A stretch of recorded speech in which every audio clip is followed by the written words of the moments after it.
Türkmenistanda dowam edýän paxta mewsüminiň çäklerinde marada büdjetçileriň öz ýerine hakyny tutup gowuçy ýygymyna ugrajan günnükçileri bilen potrotçylaryň arasynda tölegi meselesinde dawa döredi.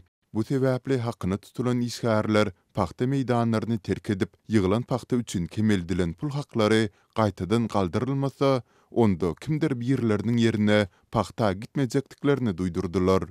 Ýurdun günorta tebitinde 2-nji noýabrda dören dawanyň jekmejiklerine geçmezden ozal, türkmen häkimetleriniň paxta mewsümi döwründe şol sanda döwlet idaralarynyň işgärlerini hem mejburi paxta ýygymyna çekýändigini ýatladýarys. Büdjetçiler hem howanyň ähli sertlerinde uzakly gününi meýdanda geçirmegiň deregine öz orunlaryna günnükçi tutup paxta gurajarlar.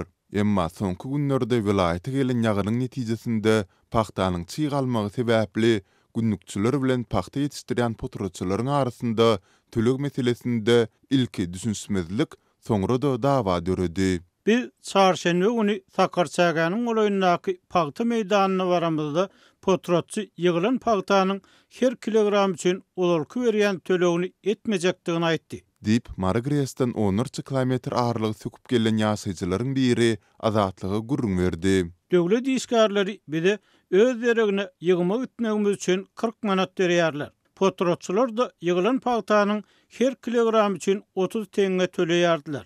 Daýhanlar her gün azyndan 25 kilogram paxta ýygmagymyzy sorasalar da her bir günlükçi ortaça 50-60 kilogram paxta ýygýar. Netijede goşmaça 10-15 manat pul gazanýardyk. Dip anonimlik şertinde maglumat beren söhbetdeşimiz belledi. Emma potrotçylar çyk paxtanyň agrymynyň isle artýandygy sebäpli häzir uzalky töleglerini etseler, onda soňundan özleriniň uly ziýana galjakdyklaryny belleýärler. Ýokarky ýagdaýlar boýunça Mariniň häkimliginden resmi ýagdaýda hiç ýyly kommentariýa ýa düşündürüş almak başartmady.